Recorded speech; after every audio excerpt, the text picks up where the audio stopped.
Hi all. Hi everybody, welcome back to our channel. कैसे आप सब लोग? आई होप आप सब लोग बहुत अच्छे हो गए। तो बहुत टाइम से वेटिंग वीडियो बनाना था हमको, जो है मेरा एग्ज़ाम टाइम टेबल का।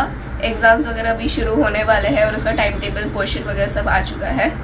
सो इसीलिए अब हम आपको फाइनली, क्योंकि प्रोजेक्ट्स हो चुके हैं, प्रोजेक्ट का टाइम टेबल भी आप लोग ने देख लिया होगा, सारा प्रोजेक्ट भी देख लिया होगा, ओरल्स का टाइम टेबल भी दिखा दिया, जो सब ये सब फाइनल टर्म के स्केड्यूल्स थे। और इसके बाद अभी फाइनली जो मेन है वो सब इंटरनल मार्क्स थे। अभी जो मेन रिटन पेपर के मार्क्स है वो अभी है। हाँ, so internals are all done, project and orals, and now the main exam ka timetable we are going to show you, which is going to start very soon.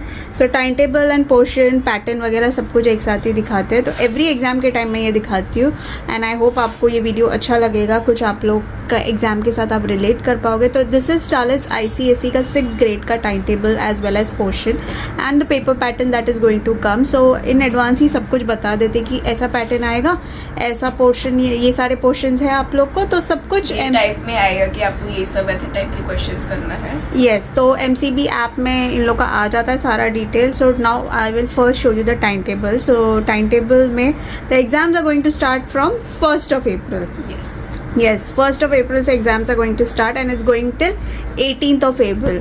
तो overall Star को 11 exams है, 11 papers होने वाले हैं, 11 subjects है। और उसमें से मतलब दिस सैटरडे संडे और कुछ हॉलीडेज छोड़ के हॉलीडेज आता है। या सो इन सबको इन अकाउंट रख के the exams till 18th of April. Okay, so now let's. They are continuous, but because of the holidays and all, they stretched out far. Yeah, some subjects will get more holiday, some subjects we are not getting holiday at all.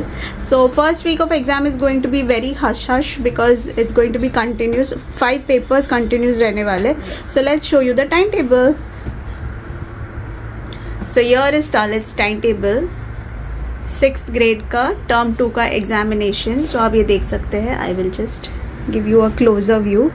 So this is the written examination timetable. So 1st of April Monday को it will start and it will start with Hindi. So 1st of April is Hindi first paper. Then second will be geography, which is a very difficult subject for star.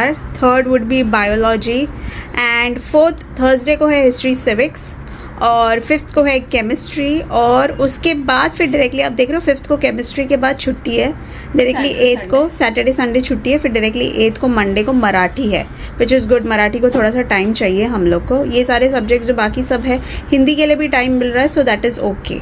सो हिंदी मराठी दोनों के लिए time मिल जाएगा। बीच में I think the main difficult part would be geography. Geography थोड़ा सा tough है star के लिए, बाकी पोर्शन भी वास्ट है। यस, पोर्शंस भी थोड़े से वास्ट है। ऐसा नहीं है कि दूसरे सब्जेक्ट्स के पोर्शन वास्ट नहीं है, पर बाकी सारे सब्जेक्ट स्टार ने थोड़ा बहुत कर लिया है। जोग्राफी कवर अप, जोग्राफी भी मैंने ट्राई किया कवर अप करने के लिए, लेकिन इस बार portion is very hard. Portion is hard also. और स्टार के टेक्स्ट बुक्स बचे हुए हैं, तो टेक्स्ट बुक पढ़ना स्टार का बचा हुआ है। So that is that. And next you know like Monday के मराठी के बाद star is got 1 more day holiday, that's on account of Gudi Padwa, that's a holiday. And 10th को फिर है लिटरेचर। लिटरेचर के लिए छुट्टी चाहिए था क्या तुमको? लिटरेचर के लिए आई डोंट थिंक सो छुट्टी चाहिए था, बट स्टार ने लिटरेचर बिल्कुल स्टार्ट नहीं किया है, बिल्कुल भी नहीं किया है। So this holiday is like okay, चलो लिटरेचर पढ़ने के काम आ जाएगा। फिर उसके बाद again 11th it's a holiday. So Eid है, ईद की वजह से छुट्टी है 11th को। And then Starlet has maths. अब मैथ्स के लिए अगर छुट्टी नहीं भी होता तो it was okay because star का मैथ्स इज ऑल सॉर्टेड। उसके बाद we have decided that during the maths holiday we will cover up some other subjects.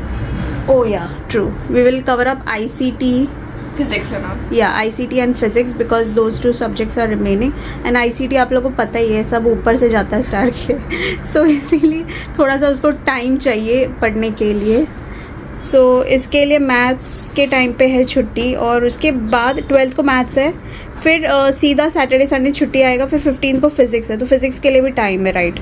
और उसके बाद सीधा कोई छुट्टी नहीं है। 16th को ICT है, फिर 17th को छुट्टी है, रामनवमी है, एंड 18th को इंग्लिश लैंग्वेज है। So this is all. सो आपको पहले दिख रहा है कि मतलब कितना सारा बैक टू बैक एग्जाम्स है। Hindi, geography, bio, history, civics, chemistry, Marathi, मतलब अराउंड 6 सब्जेक्ट्स, नहीं 5 सब्जेक्ट्स। केमिस्ट्री फर्स्ट वीक में ही खत्म हो रहा है। फर्स्ट वीक में ही 5 जो एग्जाम्स है वो खत्म हो जाएंगे. बाकी 5 out of 11 subjects will be done in the first week itself, but because of holidays they are being extended. yes To तो complete the yes तो rest. अभी मैं आप लोगों को थोड़ा बहुत ना पोर्शंस और पैटर्न्स भी दिखा देती हूँ, बट उसके पहले I would like to show you something else.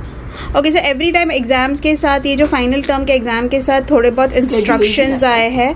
हाँ, इंस्ट्रक्शंस आए हैं जो बच्चों के लिए काफ़ी इंपॉर्टेंट है और पेरेंट्स के लिए भी. So dear parents and students दोनों के लिए है. सो एब्सेंटीज बिल्कुल भी नहीं हो सकता एग्ज़ाम के टाइम में, क्योंकि री एग्जामिनेशन भी नहीं होगा.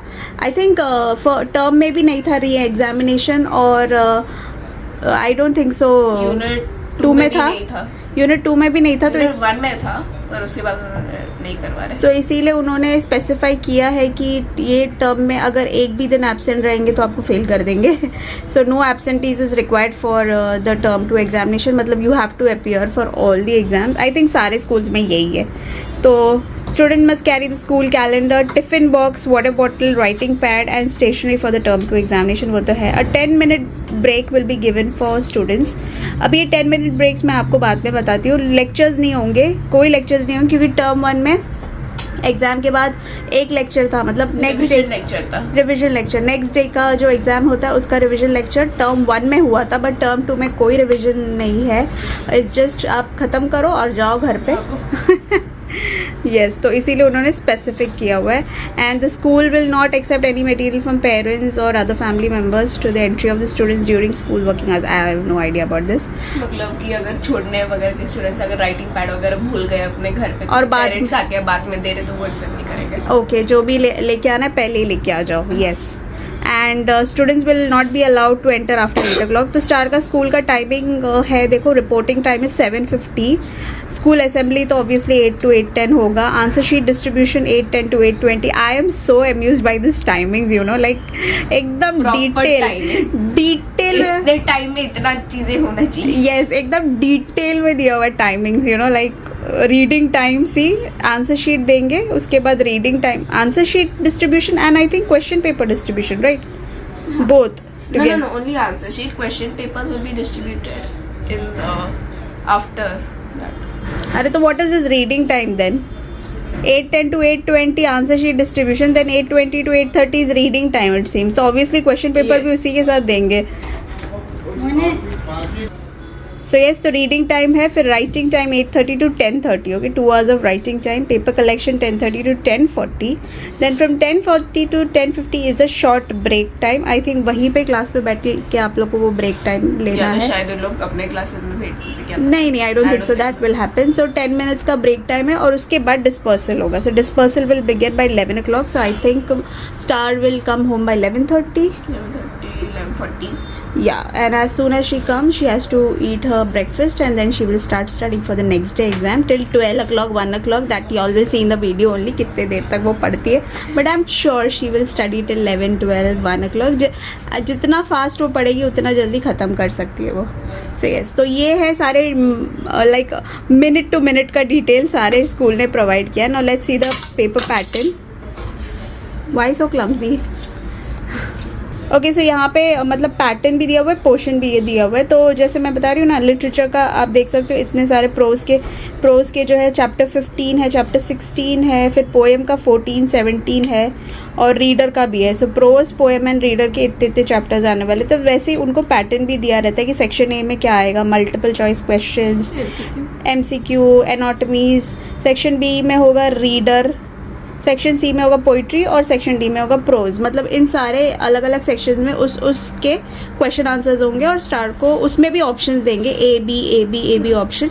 तो उसमें से कोई भी एक लिखना होगा. मतलब जैसे सेक्शन बी में रीडर है तो फिर 2 क्वेश्चन आएंगे, उनमें से कोई भी एक लेना है, या तो 4 आएंगे उनमें से कोई भी 2 लेना है. यस, तो ऐसा होगा. तो ये है इंग्लिश लिटरेचर का. और फिर लैंग्वेज का भी दिया हुआ है. Language is basically grammar. तो ग्रामर में स्टार को है एडवर्ब्स है, position and comparison of adverbs है, प्रपोजिशन है, कंजक्शन है, इंटरजेक्शंस है, पंक्चुएशन है, ट्रांसफॉर्मेशन ऑफ सेंटेंसेस है. Too much. Direct and indirect speech, phrases, types of phrases, ये सब आता है, सब आता है ना. And then there is writing skills which are essay writing, descriptive writing, narrative writing, letter writing, formal and informal. Formal और informal दोनों आएगा. दोनों ही लेटर्स लिखना है. मतलब 2 फॉर्मल लेटर आएगा, उनमें से कोई भी एक लेना, 2 फॉर्मूला है उनमें से कोई भी एक लेना। ओके, तो एंड 2 लेटर से लिख रहे तो यहाँ पे पैटर्न भी दिया हुआ है जिसमें सेक्शन ए में ही सारा राइटिंग स्किल्स वगैरह आएगा और सेक्शन बी में सारा ग्रामर आएगा। और फिर हिंदी है, मराठी और हिंदी में तो पैटर्न भी दिया हुआ है जिसमें काफ़ी सारे, हिंदी में स्टार को है 5 चैप्टर्स, 5 चैप्टर्स है जो फर्स्ट एग्जाम में स्टार का हिंदी है। तो एक है काबुली वाला, उत्तम स्वास्थ्य, अभिनंदन, काश में मोटरसाइकिल होता और ऐसे थे बापू। ओके, 5 चैप्टर्स है। और फिर व्याकरण है पूरा। तो व्याकरण में अगर आप देखो तो ग्रामर काफ़ी सारे हैं और चैप्टर्स है और ये निबंध, कहानी लेखन है, चित्र वर्णन है, गद्यांश है, पत्र लेखन है, औपचारिक और अनौपचारिक दोनों है। मराठी का भी काफ़ी लंबा चौड़ा कितने लेसन है मराठी में स्टार? 1 2 3 4 5 6 लेसन है। हाँ, पोइट्री और सब मिला के, and same goes with the grammar as well पुराने चैप्टर्स भी 2 पुराने चैप्टर आएंगे। अच्छा, तो वो तो तुमने पढ़े ही है। ओके, सो ये है। फिर मैथ्स तो है, रेशियो एंड प्रोपोर्शन वगैरह। तो मैथ्स में भी multiple choice question, match the following, do as directed, solve the following, वो सब आएगा। And then is physics, chemistry, bio, history, civics, ICT, ये सब का पोर्शन भी दिया हुआ है, पैटर्न भी दिया हुआ है। ये वैसे ही देते हैं जैसे सब में सेक्शन ए में मल्टीपल चॉइस क्वेश्चंस होते हैं, ज्योग्राफी में भी दिया हुआ है ना multiple choice question, choose the correct alternative, match the following, ये सब मल्टीपल चॉइस क्वेश्चंस है। पिक्चर स्टडी भी आएगा आपको ज्योग्राफी में, हिस्ट्री में भी शायद पिक्चर स्टडी आएगा। पिक्चर स्टडी आता है, यस, हिस्ट्री में भी कभी-कभार केमिस्ट्री में भी आता है। हिस्ट्री में पिक्चर स्टडी है, बायो में डायग्राम बेस्ड क्वेश्चंस है। यस, सो ये सब है भाई, पैटर्न में पूरा दिया हुआ है कैसे कैसे आएगा। So you have to do it. ICT में भी है multiple choice question, name the following true और फॉल्स, फिर आंसर द फॉलोइंग है, शॉर्ट नोट है, डिफाइंड टर्म है। सो ये है पूरा पैटर्न जो सारा कुछ दिया हुआ है, एंड एग्ज़ाम का स्केड्यूल सारा कुछ आ गया है। So guys, this is exactly what is going to happen from first. Starlet is going to start है exam, Hindi is the first exam. So आपको सीधा आप लोग को अभी मतलब अभी एग्ज़ाम रिलेटेड ही व्लॉग्स मिलेंगे, because we are going to be totally busy in Starlet's exams videos. And और जो भी आप अपने सजेशंस वगैरह दे सकते हो, आप अपना कमेंट्स में भी बता सकते हो आपके एग्ज़ाम कब से शुरू हो रहे हैं आपके स्कूल में, या ख़त्म हो चुके हैं, या कितना ज़्यादा पोर्शन कितना कम है। यस, स्टार का तो आप लोगों को पता ही चलता रहेगा कौन सा पोर्शन है, क्या है वगैरह। बाकी तो मैंने आप लोगों को बता दिया है। और एनी सजेशंस कुछ भी हो, स्टडी टिप्स वगैरह, आप भी हम लोग को बता सकते हो, हमारे वीडियोस के थ्रू आपको भी पता चल सकता है। एंड लॉट ऑफ कमेंट्स था कि star is like a book worm, she is continuously in the studying in the book. ऐसा नहीं है, मैंने पहले भी बताया है, जब जब वो पढ़ती है तब मैं आप लोग को बताती हूँ कि वो पढ़ती है। लेकिन obviously yes, because of the board that she belongs, she is like continuously busy, and secondly her school timings are really long, like really long. I don't think 6.5 hours. 6.5 hours plus coming and going she comes. And secondly, 30-45 secondly she has two tuitions, she goes for 2 tuitions, so that is the problem. अगर एक tuition जाती होती तो फिर भी उसको थोड़ा बहुत टाइम मिल जाता। Next session I am going to do something different, but let's see how that works out. But like 2 tuition की वजह से स्टार का सारा टाइम कंज्यूम होता है। बाकी एवरी सिंगल डे स्कूल का जो वर्क है वो बहुत डिमांडिंग है। Yes, assignments, homework, projects, class completion, work and notes and everything, बहुत सारी चीज़ें रहती है जो सब कुछ मैं आप लोग के साथ शेयर करती हूँ। सो यस, उसके बीच में लोग फ्राइडे की एक्टिविटीज भी डाल देते हैं। यस, SUW क्या SUPW रहता है, CC एक्टिविटीज रहता है, आर्ट लेक्चर्स होता है, वो सभी बुक्स कंप्लीट। यस, तो स्कूल में बहुत सारे एक्टिविटीज चलते रहते हैं, तो star is completely, sports week वगैरह भी होता है। यस, कंपटीशन, ये तो तुम पूरे साल का बता रहे हो। सो यस, मैं डेली बेसिस का बता रही हूँ। डेली बेसिस में ऑब्वियसली स्टार के 2 ट्यूशन और स्कूल्स रहते हैं, तो which is like quite busy for her. So yes, that's it. So ये है स्टारलेट का टोटल सारा pattern and all. I hope आपको ये वीडियो अच्छा लगेगा। Be with us, we will share all the exam related video from day 1. I hope you like the videos. Take care and see you on our next vlog. Take care. Bye bye.